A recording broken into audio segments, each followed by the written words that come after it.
So hello everyone, welcome back to the channel. और आज हम करने वाले हैं NPO, not for profit organisation. सबके लिए सरदर्द वाला टॉपिक है, सबके लिए सरदर्द वाला, ठीक है ना। अगर आपको बेसिक्स वगैरह थोड़ा बहुत अच्छी तरीके से आता है तो बहुत अच्छी बात है, हम सीधा एक सम सॉल्व करने वाले हैं। लेकिन अगर आपको बेसिक्स वगैरह थोड़ा कम आता है या नहीं आता है तो डिस्क्रिप्शन बॉक्स में लिंक है जहां पे आप इसके बेसिक्स का एक बहुत अच्छी तरीके से विद रीजन विद लॉजिक हमने बात की है कि क्या क्या करना पड़ता है, क्या क्या बनाना पड़ता है, वो पूरा डिटेल में हमने डिस्कशन किया हुआ है। यहां पे हम क्या करेंगे, यहां पे हमने एक क्वेश्चन टेक्स्ट बुक का टेक्सचुअल क्वेश्चन लिया हुआ है, पेज नंबर 120 है, क्वेश्चन नंबर 10 है। इस सम को हम सॉल्व करने वाले हैं जो कि बोर्ड में एक्सपेक्टेड क्वेश्चन है। 2-3 साल से ऐसे क्वेश्चन आए नहीं है, लेकिन इसके पहले ऐसे ही क्वेश्चन आते थे। तो हम ऐसा एक्सपेक्ट करते हैं कि इस तरह का सम हमें देखने को मिले बोर्ड एग्जाम में 2025 में। जैसे कि आपने मजा लिया, उसी में मजा लिया, एसपी में मजा लिया, तो बोर्ड वाले थोड़ा तो कंट्रोल रखेंगे। और मुझे ऐसा लगता है कि एनपीओ एक ऐसा टॉपिक है जहां पे वो लोग क्या कर सकते हैं, कॉम्प्लिकेशंस डाल सकते हैं। तो आज हम डिस्कस करेंगे एनपीओ का एक सम टेक्सचुअल क्वेश्चन है। इसको समझेंगे, इसको रीड करेंगे और सॉल्व करेंगे। और पूरा 12 का 12 मार्क कैसे लेना है, 8, 9 नहीं, 10 नहीं, 11.5 भी नहीं, पूरा 12 का 12 लेंगे। और कैसे लेंगे ना, वो हम आज यहाँ पे डिस्कस करेंगे। So let's start with the topic. We are discussing about NPO. क्या क्या करना है हमें, एक फिर से छोटा सा ब्रीफ, क्या क्या करना है हमें। इस वाले रिसिप्ट एंड पेमेंट है, क्या है ये, रिसिप्ट एंड पेमेंट है, ठीक है। किसका रिसिप्ट एंड पेमेंट है, एक कॉलेज है, इंजीनियरिंग कॉलेज है जिसने रिसिप्ट एंड पेमेंट दिया हुआ है। ऐसे ऑर्गेनाइजेशंस का, इंजीनियरिंग कॉलेज हो, कोई क्लब हो, कोई छोटा मोटा एनजीओ हो, एनजीओ हो, तो इनका सिर्फ मोटो होता है, पैसा वो इसीलिए लेते हैं ताकि वो प्रॉपर सर्विस दे पाए। मार्क माय वर्ड, वो पैसा इसीलिए लेते हैं उनके मेंबर से, क्या बोला, उनके मेंबर से वो पैसा इसीलिए लेते हैं ताकि वो फर्म को अच्छी तरह से चला सके। और प्रॉफिट नहीं होगा तो भी चलेगा, कॉस्ट टू कॉस्ट होगा तो भी चलेगा, लेकिन माइनस में, जिसे डेफिसिट कहा जाता है, क्या कहा जाता है, डेफिसिट, वो नहीं होना चाहिए। एटलीस्ट पैसा सरप्लस में हमारे पास होना चाहिए। कैसे होना चाहिए, सरप्लस में हमारे पास पैसा होना चाहिए। इसीलिए हम हमारे मेंबर से एक मिनिमम सब्सक्रिप्शन लेते हैं। क्या लेते हैं, सब्सक्रिप्शन। तो फिलहाल हमारे पास एक छोटा सा कैश बुक है। किसका कैश बुक है, एक कॉलेज है, ठीक है। उसका ईयर एंडिंग 31 मार्च है। ये हमारे लिए बहुत इंपॉर्टेंट है क्योंकि हम जो अकाउंट करते हैं 31 मार्च, यहां कहां से लेकर कहां तक, तो 1 अप्रैल टू 31 मार्च, इसी 12 महीने का पैसा मुझे चाहिए, ठीक है ना। अब एकदम छोटा सा और बेसिक नॉलेज एकदम, कि हम जो अकाउंट्स करते हैं वो 31 मार्च तक ही करते हैं, 1 अप्रैल से 31 मार्च, इसी 12 महीने का अकाउंटिंग अपन करते हैं। अगर इस ईयर के दौरान पिछले साल का कोई पैसा अगर यहां रिसीव होगा ना, तो चुपचाप माइनस कर देने का। अगर इस ईयर के दौरान अगले साल का, जिसको हम एडवांस बोलते हैं, अगर वो कोई पैसा रिसीव किया होगा ना, तो उसको भी क्या कर देने का, माइनस कर देने का। तो आपने ऐसा सुना है कि एडवांस माइनस होता है, सुना है ना, समझा है ना, समझा नहीं है, अगर सुना है तो भी ठीक है, समझा नहीं है तो मैं समझाऊंगा कि किस तरह से, ऐसा लॉजिक, उसके पीछे का लॉजिक क्या है कि क्यों एडवांस को लेस किया जाता है। तो फिलहाल अगर आपके साल में अदर देन आपका पैसा आप रिसीव किया है, आपने उसको हटा देने का। गए साल का पैसा आउटस्टैंडिंग था, गए साल का किया होगा आपने, गए साल का पैसा बाकी था किसी को देना, उसने इस साल दिया, उसको माइनस कर देने का, ठीक है। करंट ईयर में एडवांस पैसा मिला है आपको, उसको भी क्या कर देने का, माइनस कर देने का, ठीक है। तो फिलहाल अब ये हो गया हमारा एक रिसिप्ट एंड पेमेंट है, जहां पे हमारे पास क्या क्या दिया हुआ है। हमारे पास है कैश इन हैंड। इसको कब यूज करने का, कब नहीं यूज करने का, क्या ये आपको पता है? तो चलो ठीक है, पता है तो अच्छी बात है, नहीं पता है तो cash in hand, cash in bank, opening balance को खास करके इसको तब यूज किया जाता है, यहां पे लिख देता हूं, जब ओपनिंग कैपिटल अवेलेबल नहीं होता, तभी इसे इस्तेमाल किया जाता है कैपिटल कैलकुलेट करने के लिए। अदरवाइज इसका जरूरत नहीं है क्योंकि ये पैसा कैपिटल में इंक्लूड हो जाता है। Is that clear? क्या समझाया? इसे तभी यूज किया जाता है जब कैपिटल नहीं होता है। अगर कैपिटल, अभी जैसे कि आप यहां पे देख रहे हो, कैपिटल अवेलेबल है क्या, तो यस कैपिटल अवेलेबल है, तो हम इसको करेंगे कंप्लीटली इग्नोर। आ गई बात समझ में? अगर ये नहीं होता तो मुझे कैपिटल ढूंढना पड़ता, क्योंकि बिना कैपिटल कोई भी बिजनेस, कोई भी ऑर्गेनाइजेशन चल नहीं सकता, ठीक है ना। तो ये मुझे ढूंढना पड़ता, और किसकी मदद से ढूंढना पड़ता, चलो वो भी बता देता हूं किसकी मदद से ढूंढना पड़ता। हम ढूंढते इसे ओपनिंग बैलेंस शीट की हेल्प से। ये बन गया बैलेंस शीट, जो कि बनेगा 1 अप्रैल, दिस इज 2019 और यहां आएगा 2018। हर वो वैल्यू जो ओपनिंग या 31 मार्च 2018, ये दो डेट को जो भी चीज बिलोंग करती है वो यहां पे आ जाएगा। Is that clear? तो चलो फटाफट बना के भी रख देता हूं। ये 947,400 कैसे आया? ये आ गया कैश इन हैंड, असेट है मेरा, तो ये आ गया cash which is 18,000, bank rupees 1,04,000। उसके बाद क्या इसमें से ऐसी कोई चीज है जो इस डेट को बिलोंग करती है? इसमें से ऐसी कोई चीज है जो इस डेट को बिलोंग करती है? नहीं है। इसमें से ऐसी कोई चीज है जो इस डेट को बिलोंग करती है? तो यस, 1 अप्रैल है ना, 1 अप्रैल। बुक्स आ गया इधर, बुक्स है कितने का? 6 लाख रुपीस का। फर्नीचर आ गया, फर्नीचर कितने रुपीस का है? 3,19,000 रुपीस का है। बिल्डिंग फंड है, चलो बताओ जल्दी से, किधर आएगा बिल्डिंग फंड?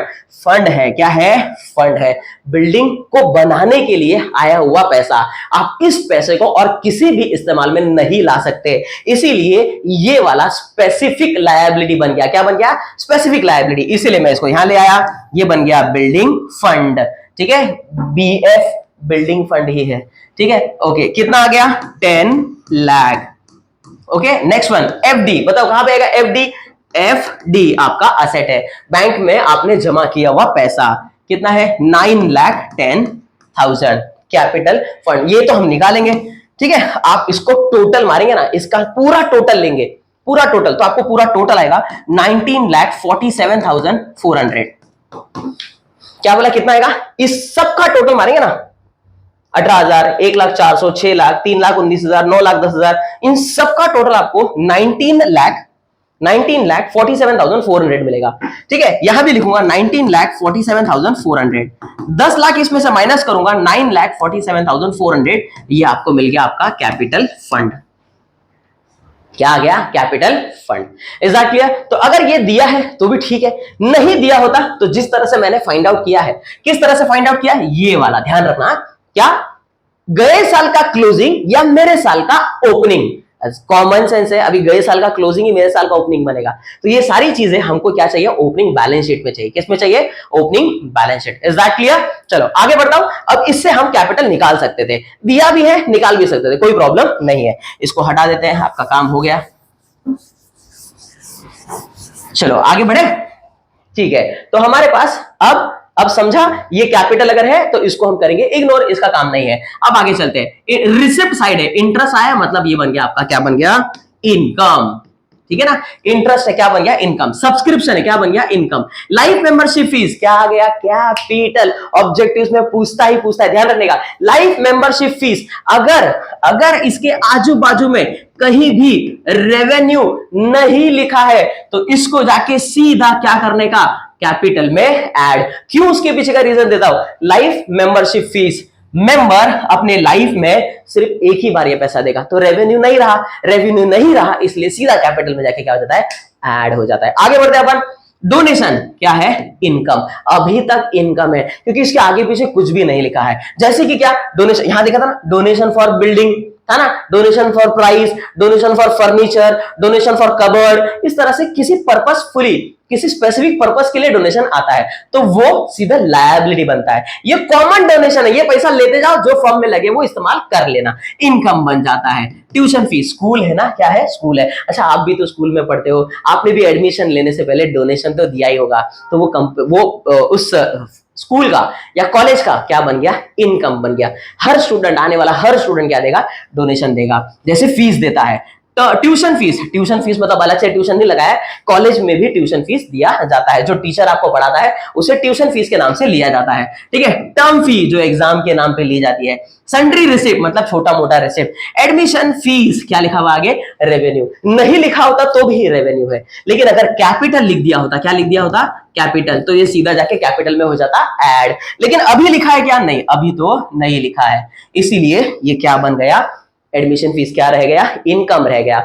अब बाजू में आ जाते हैं। बाजू में हमारे पास क्या क्या है? हम क्या पढ़ रहे हैं? हम पढ़ रहे हैं और समझ रहे हैं कि अपना है क्या, क्या क्या चीज है और कहां कहां पे जाएगा। बाजू में आ जाते हैं, क्या क्या है? सैलरीज टू टीचर, टीचर को क्या दिया, सैलरी दिया। अब आपको भी समझ में आता है कि आप किस स्कूल में जा रहे हो तो वहां पे किस तरह का इनकम जनरेट होता है, किस तरह का एक्सपेंसेस जनरेट होता है। तो ये बन गया क्या, एक्सपेंडिचर। इलेक्ट्रिसिटी का चार्ज ऑब्वियसली एक्सपेंडिचर। बुक्स, बोलो बुक्स खत्म हो जाएगा, रीड करने के बाद खत्म हो जाएगा क्या, इलेक्ट्रिसिटी यूज करोगे खत्म हो जाएगा, ठीक है ना। सैलरी, टीचर को सैलरी दे रहे हो, 1 महीने का सैलरी दिया, अब 1 महीने के बाद सैलरी नहीं दिया, पूरा साल काम करवा लिया, टीचर काम करेगा क्या वैसे, दूसरे महीने में बोलेगा सैलरी, तो बोले सैलरी नहीं मिलेगा, ऐसा पॉसिबल है क्या, नहीं पॉसिबल है, ठीक है। तो फर्म के लिए तो वो क्या बन जाएगा, खर्चा बन जाएगा। बुक्स क्या बन गया, एसेट। फर्नीचर क्या बन गया, ऑब्वियसली एसेट। स्टेशनरी क्या है, स्टेशनरी यूज करने से खर्चा हो जाता है ना, स्टेशनरी पेन पेंसिल फाइल वगैरह यूज करोगे खर्चा हो जाएगा, खत्म हो जाएगा, ठीक है ना, स्टेशनरी। एफडी बोलो क्या है, एफडी एसेट है। बैलेंस कैरिड डाउन क्या है, आपका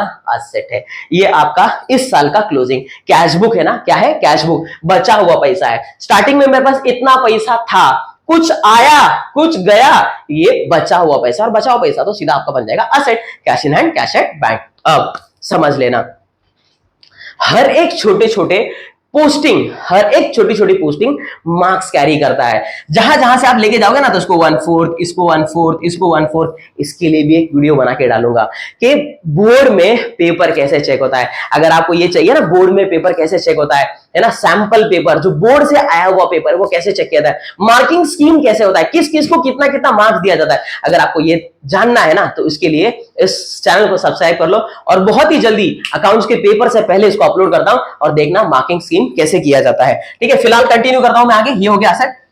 अब क्या दिया हुआ है, ये इंफॉर्मेशन है मेरे पास कि ये मेरे पास बिजनेस स्टार्ट होने से पहले था, और ये बिजनेस का एंड है। Can you see the date, 1 April 2018 2018 and 31 March 2019, ये 2 डेट है हमारे पास, ओके। तो अब ये बुक्स जो है मेरे पास 6 लाख रुपए का बुक्स मेरे पास स्टार्टिंग में था, करेक्ट। बिजनेस स्टार्ट करने से पहले 6 लाख रुपए का बुक्स अपने पास अवेलेबल था, और एंड होने पे भी, क्या बोला, एंड होने पे भी मेरे पास 6 लाख रुपए का बुक्स अवेलेबल है। तो ये हो गया स्टार्टिंग में बुक्स मेरे पास 6 लाख रुपीस का। अच्छा, मैंने और बुक्स खरीदा है 61,000 रुपीस का। इसको किस तरह से ट्रीट किया जाता है हम सम करते समय ध्यान रखेंगे। तो बुक्स हो गया 6 लाख रुपीस का, ठीक है। और ये मेरा ओपनिंग बैलेंस है, क्या है, ओपनिंग बैलेंस। फर्नीचर भी है मेरे पास, ये भी मेरा क्या बन गया, ओपनिंग बैलेंस पहले से है मेरे पास, जो अपन ने ओपनिंग बैलेंस शीट में लिया था। ये बिल्डिंग फंड, ये बन जाएगा मेरा लायबिलिटी, जो हमने हमारे बैलेंस शीट में लिखा था। एफडी, ये भी मेरा क्या बन गया, ओपनिंग बैलेंस। ये कैपिटल फंड तो है ही ओपनिंग बैलेंस, ठीक है। फर्नीचर बोल रहा है बुक्स मेरे पास 6 लाख रुपीस का एंड में बचा हुआ है, फर्नीचर 3 लाख रुपीस का एंड में बचा हुआ है, ठीक है। बिल्डिंग फंड क्वेश्चन मार्क है, पूछ रहा है कि बिल्डिंग फंड कितना हुआ, एफडी कितना हुआ। पहले से 9,10,000 था, अभी आपने और एफडी किया क्या, 850 का और एफडी किया, तो टोटल एफडी कितना हो गया, यही आपको पता चल जाएगा। 9 और 8 17,60,000 का आपको क्या दिख रहा है, टोटल एफडी दिख रहा है। तो एक क्वेश्चन मार्क ऐसे ही सॉल्व हो गया। कैपिटल फंड जब तक पूरा सम सॉल्व नहीं होगा तब तक क्लोजिंग कैपिटल, ये क्वेश्चन मार्क पता नहीं चलेगा। बिल्डिंग फंड एडजस्टमेंट से पता चल जाएगा कि इसका क्वेश्चन मार्क का आंसर क्या है, ठीक है। तो ये हमारा पूरा क्वेश्चन हो गया जो हमने पूरा डिस्कस कर लिया। अब क्या करते हैं, इसको सॉल्व करते हैं। अकाउंट्स रेडी है, तो अकाउंट्स में हमारे पास क्या क्या है, अकाउंट्स में हमारे पास है इनकम एंड एक्सपेंडिचर अकाउंट। अच्छा, इस लाइन के ऊपर एक और लाइन होगी, पूरे 12 चाहिए ना, कुछ भी चीज मिस करने का नहीं। इस लाइन के ऊपर आप एक और लाइन लिखोगे, क्या लिखेंगे, in the books of firm. किसका फर्म है, क्या है, फर्म नहीं लिखेंगे, लिखेंगे हम लोग क्या लिखेंगे, in the books of KBP engineering college Nashik. ऐसी हमारी सबसे पहली क्या होगी, लाइन होगी। इज दैट क्लियर, सबसे पहली लाइन होगी इसके ऊपर की, क्लियर है। अब उसके ऊपर क्या लिख दिया हमने, इनकम एंड एक्सपेंडिचर अकाउंट, जो इस अकाउंट का नाम है, जैसा फाइनल अकाउंट में लिखते हो trading and profit and loss account for the year ended 31 मार्च 2018-19 जो भी दिया हुआ है, यहां पे हमने लिख दिया income and expenditure account for the year ended, ठीक है ना, अच्छे से लिखना, for the year ended 31 March 2019। Expenditure rupees, income rupees, debit all expenses and losses,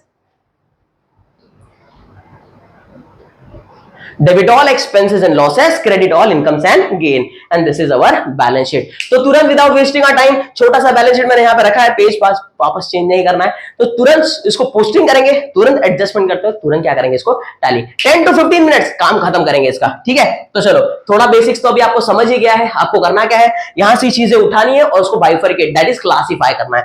अब पढ़ते हैं और समझते हैं। सबसे पहले बैलेंस ब्रॉट डाउन, समझाया था मैंने आपको, बैलेंस ब्रॉट डाउन यूज करने का नहीं क्योंकि कैपिटल दिया हुआ है। आगे हमारे पास एक इंटरेस्ट है, ठीक है, क्या है, इंटरेस्ट। तो आ गया मैं इनकम में, यहां लिख दिया बाय इंटरेस्ट। ओके, कितना दिया हुआ interest, 55,000। Yes, 55,000। No adjustment, straight to the outer column. जिस पे एडजस्टमेंट होता है, किस किस पे एडजस्टमेंट है, डोनेशन पे एडजस्टमेंट है, सब्सक्रिप्शन पे एडजस्टमेंट है, और लास्ट में बोला हुआ है लाइफ मेंबरशिप फीस। चलो एक दो एडजस्टमेंट भी है, वो भी रीड कर लेते हैं। बोल रहा है 50% of the donation are for building fund. ये जो आपको डोनेशन मिला है, यहां पे जो डोनेशन मिला है, कहां मिला है, यहां पे। ये जो आपको डोनेशन मिला हुआ डोनेशन है 7 लाख रुपया, उसमें से बोल रहा है 50% जो है वो डोनेशन फंड का है, सॉरी बिल्डिंग फंड का है। तो ये वाला भी क्वेश्चन मार्क तो सॉल्व हो गया इजीली। मेरे पास पहले से मेरे पास डोनेशन था क्या, डोनेशन बिल्डिंग फंड 10 लाख रुपए का था। इस आए हुए डोनेशन में 50% किसका है, तो बिल्डिंग फंड के लिए है। तो इसका 50% हो गया 3.5 लाख, 3,50,000। पहले से 10 लाख, ये क्वेश्चन मार्क का आंसर है 13,50,000। होप सो समझ में आया होगा। इस एडजस्टमेंट को भी हमने डील कर लिया।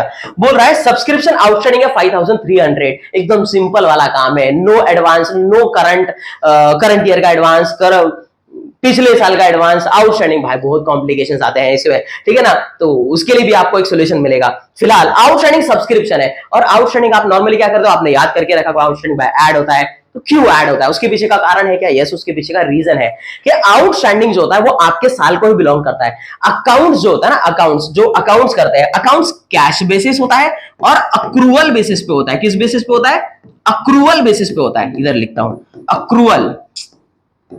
Accrual basis. अब अक्रूवल के बेसिस का मतलब क्या है, अक्रूवल मतलब कि ड्यूरिंग द ईयर आपने सर्विस ले लिया लेकिन सामने वाले को पैसा नहीं दिया है, लेकिन देना तो आपको पड़ेगा, वो इसी साल का खर्चा बिलोंग करता है। तो पेमेंट किया है तो भी इसी साल का खर्चा है, इस साल पेमेंट नहीं किया है, सर्विस इसी साल को बिलोंग करता है, तो भी आपको उसको पैसा देना पड़ेगा। और वो ऐड भी किस साल में होगा, इसी साल में होगा। इसीलिए कभी भी कोई भी खर्चा, अगर खर्चा या इनकम, कोई भी खर्चा या इनकम आपको आउटस्टैंडिंग नजर आता है तो आप क्या करते हो, उसको ऐड करते हो। क्यों ऐड करते हो, क्योंकि वो आपको पैसा इसी साल को बिलोंग करता है। एडवांस इसीलिए माइनस करते हो क्योंकि वो आपके साल को बिलोंग नहीं करता, इसलिए आप उसको क्या करते हो, माइनस करते हो। तो फिलहाल सब्सक्रिप्शन को मैं टिक कर लेता हूं। सब्सक्रिप्शन 5,300 अपन सीधा सीधा क्या कर देंगे, इसमें ऐड कर देंगे 5,300। फिर बोल रहा है life membership fees are to be capitalise. बताने की जरूरत नहीं, मुझे पता है कि लाइफ मेंबरशिप फीस क्या होता है, कैपिटलाइज्ड ही होता है। Is that clear? और हम लिख भी चुके हैं पहले ही, लाइफ मेंबरशिप फीस क्या होगा, कैपिटलाइज्ड। लेकिन अगर ध्यान रखना, लाइफ मेंबरशिप फीस ब्रैकेट में लिख दिया, क्या लिख दिया, रेवेन्यू, तो बोलना नहीं, निखिल सर ने बोला था कैपिटल में ऐड कर दो, तो जो क्वेश्चन बोलेगा वो सही है। Is that clear? तो लाइफ मेंबरशिप फीस ब्रैकेट में आया रेवेन्यू, तो उसको इनकम में ले जाने का, कैपिटल में ऐड नहीं करने का। लेकिन अगर कुछ नहीं लिखा है तो बिंदास कैपिटल लिखने का। ऑब्जेक्टिव्स में भी पूछता है। ओके डन, तो डन विद एडजस्टमेंट। अब क्या करते हैं, इसको सॉल्व करते हैं। तो सबसे पहला काम इंटरेस्ट, जो कि यहां पे पहुंच चुका है। आगे सब्सक्रिप्शन, फिर से आगे यहां पे ले लिया, बाय सब्सक्रिप्शन। कितना वैल्यू है सब्सक्रिप्शन का, 28,300। 28,300। कौन सा कॉलम यूज किया, बाहर वाले कॉलम के अंदर वाले कॉलम, क्योंकि आउटस्टैंडिंग है। चलो यहां चाहिए तो लिख के रख देता हूं आउटस्टैंडिंग। मैंने शॉर्टकट लिखा है, आपको शॉर्टकट लाउड नहीं है, पूरा 12 चाहिए ना, पूरा 12, शॉर्टकट नहीं यूज करने का, ठीक है। आउटस्टैंडिंग लिख दिया। फिलहाल लाइफ मेंबरशिप फीस कैपिटल में हो जाएगा ऐड। पहले लिख रहा हूं कैपिटल जो कि दिया हुआ है, फिर आगे लिख देता हूं यहां पे एल, लाइफ मेंबरशिप फीस। फिर से बोल रहा हूं शॉर्टकट अलाउड नहीं है, ठीक है। लाइफ मेंबरशिप फीस कितना दिया हुआ है, 25,000। ये आ गया यहां पे 25,000, इनर कॉलम यूज किया है। ओके, आगे बढ़ते हैं।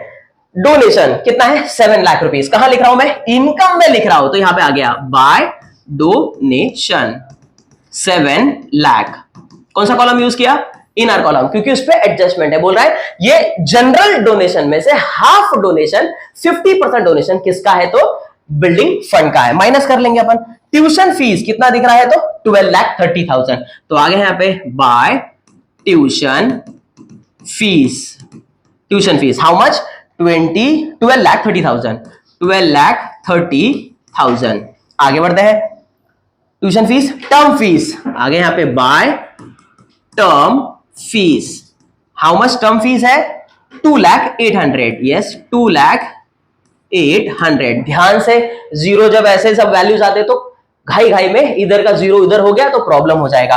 आगे सन्ड्री रिसिप्ट कितना है, 800। सन्ड्री रिसिप्ट मतलब क्या होता है, छोटा मोटा। सन्ड्री रिसिप्ट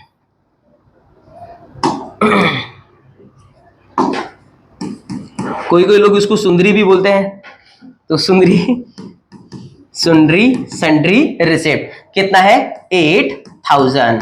ओके, आगे एडमिशन फीस कौन सा है, रेवेन्यू है, तो ये आ गया बाय एडमिशन फीस। कितना एडमिशन फीस 60,000। कितना मिनट लगा, 2 मिनट भी नहीं लगा ये पूरा उसको पोस्ट करने के लिए। सिर्फ क्या करने का पता है क्या, कभी भी सम सॉल्व करो, कोई भी आप सम सॉल्व करो अकाउंट्स का, क्वेश्चन को ना अच्छी तरह से पढ़ लो, रीड कर लो, एक बार नहीं तो 2 बार रीड कर लो। आप जितना टाइम उसको रीड करने के लिए, अच्छे से रीड करने के लिए देंगे ना, उतना ही अच्छे से आप सम सॉल्व कर पाएंगे। लेकिन अगर 10 मिनट ही रह गए आपके एंड में, निखिल सर ने बोला था रीड करने का, भाई सिचुएशन को समझने का, मैनेज करने का, वहां पे जरूरत है जल्दी से जल्दी डब्बा बनाने का, लिखने का भी नहीं, क्या लिख रहे हो, इनकम एक्सपेंडिचर है, ये सब तेल लेने के। जो आप यहाँ पे पोस्टिंग कर सकते हो, फटाफट क्या करने का, पोस्टिंग करने का, जितना हो सके उतने ज्यादा मार्क्स लेना है। लेकिन हमारा ये एम नहीं है भाई, हमको तो पूरा चाहिए 12, समय से पहले हर चीज समय पे होनी चाहिए। ओके, आगे बढ़ता हूं। टर्म फीस आ गया, रिसिप्ट साइड पूरा हो चुका है, अब चलते हैं पेमेंट साइड। पेमेंट में हमारे पास क्या क्या है, सैलरीज है, तो आ गया बाय वाला सब सामान हम लेके आते हैं कहां पे, तो डेबिट में, टू में, ठीक है, ये आ गया टू सैलरीज। कितना सैलरी दिया हमने टीचर को, 11,70,000। किसको दिया, तो teachers salary. Okay, teacher salary हो गया। फिर इलेक्ट्रिसिटी चार्जेस, तो आगे यहां पे लिख लिया टू इलेक्ट्रिसिटी। कितना पे किया इलेक्ट्रिसिटी के लिए, 55,000।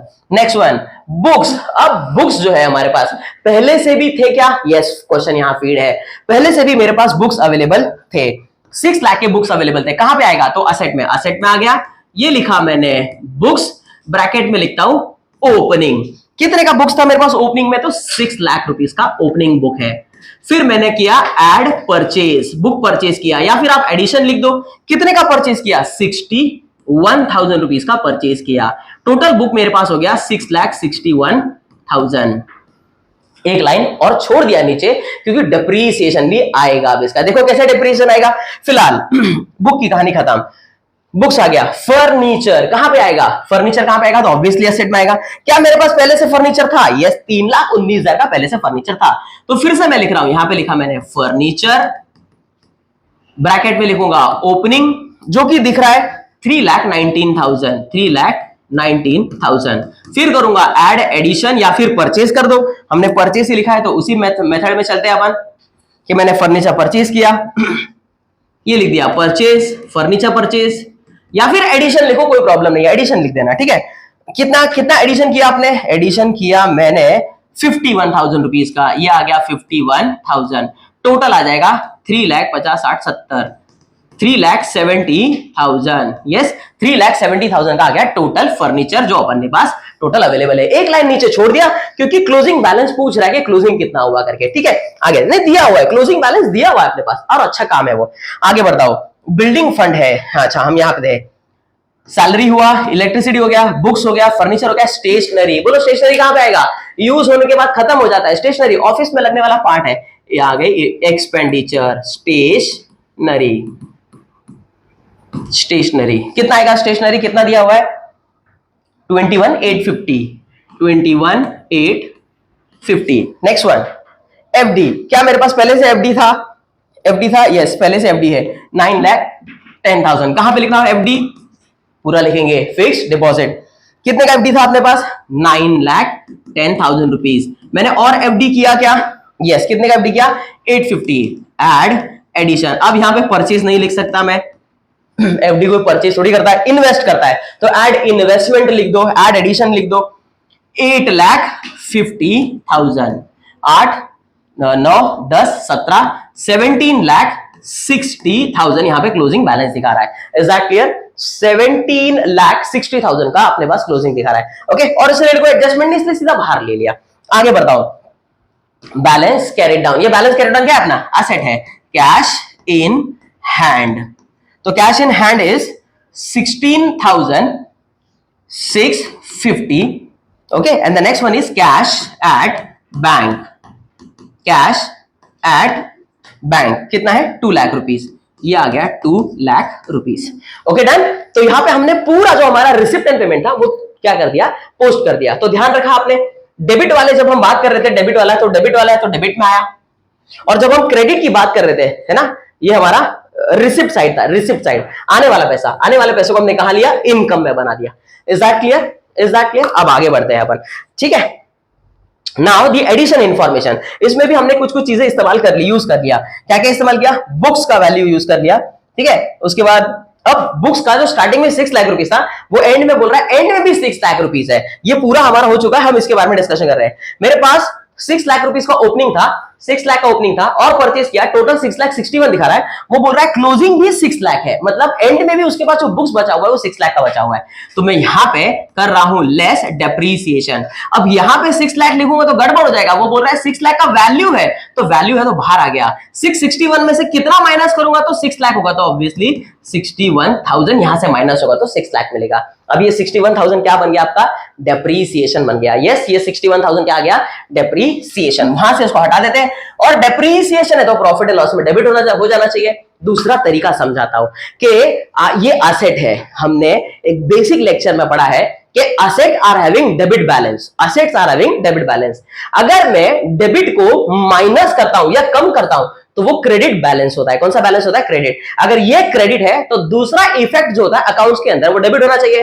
तो वहां से माइनस करके मैं इसको डेबिट में ले आया और लिखा टू डेप्रीसिएशन ऑन अंडरलाइन। किसका डेप्रीसिएशन है? तो बुक्स का डेप्रीसिएशन है। कितना डेप्रीसिएशन है? तो 61,000। ठीक है, इसको इसलिए क्योंकि यहां भी डेप्रीसिएशन करना बाकी है। तो फर्नीचर जो पहले 319 था, फिर एडिशन भी किया जो 370 हो गया, बोल रहा है एंड में 3 लाख का वैल्यू बचा, तो ये लेस डेप्रीसिएशन बोल रहा है। बाहर जो वैल्यू है वो 3 लाख रुपीस है, मतलब मेरे असेट का वैल्यू 3 लाख है जो बैलेंस शीट में दिख रहा है। तो बाहर आ गया 3 लाख रुपया।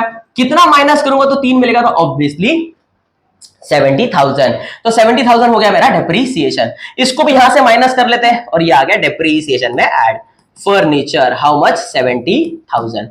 तो मेरा टोटल डेप्रीसिएशन कितना हो गया दोनों का मिला के? 1,31,000। Is it? 1,31,000। Okay done. चलो अब ये दोनों का काम हो गया।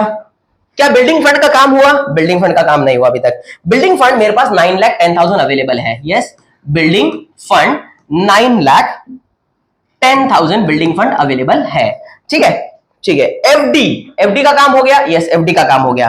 कैपिटल फंड ले लिया आपने, कैपिटल फंड लिया 947,400, 9,47,400 ये हमारा कैपिटल आ गया। ठीक है, एफडी ले लिया। बिल्डिंग फंड 9,10,000, इस मतलब इसका भी काम हो गया। ये इसका काम हो गया, इसका काम हो गया। ये क्वेश्चन मार्क आ गया क्या? यस, ये क्वेश्चन मार्क आ गया। ये क्वेश्चन मार्क बाकी है। ठीक है, इसका क्वेश्चन मार्क का हल निकाल लेते हैं। अभी क्या बोला है? 50% डोनेशन, हमने डिस्कस पहले ही कर लिया है इसके ऊपर। तो ये आ गया लेस 50% बिल्डिंग फंड 3,50,000। तो मेरा जो इनकम बचा ये कितना बच गया? 3,50,000। यहां से माइनस होगा और यहां पे आके ऐड हो जाएगा डोनेशन। कितना? 3,50,000। ओके, यहां पे मैं ऐड करूंगा 12,60,000 यहां पे नजर आ रहा है। यस, 9,10,000 बिल्डिंग फंड है, बराबर है क्या? पहले देख लेते हैं, कुछ गड़बड़ तो नहीं हो गया? 9,10,000 डिपॉजिट है, तो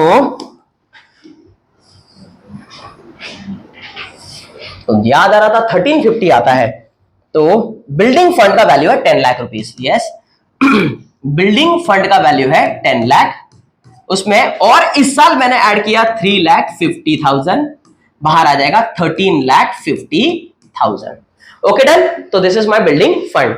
तो मेरे हर क्वेश्चन का जवाब जो है वो हमने यहां पे ढूंढ लिया। अब एक ही बचा हुआ है, दैट इज कैपिटल। कैपिटल कब आएगा? जब तक ये टैली नहीं होगा तब तक कैपिटल नहीं आएगा। कुछ बचा है क्या? तो एडजस्टमेंट नंबर 1 हो गया। एडजस्टमेंट नंबर 2 आउटस्टैंडिंग है, तो आ गया आउटस्टैंडिंग। कितना आउटस्टैंडिंग दिखा रहा है? दिखा रहा है 5,300 दिखा रहा है, 5,300। तो 300 हो गया 600, 8 5 12 और ये 1 32,600। फिर से एक बार चेक कर लेते हैं। 33,000, 8 5 13, यस 33,000। ठीक है, 600, 8 5 13, एक कैरी 33,000।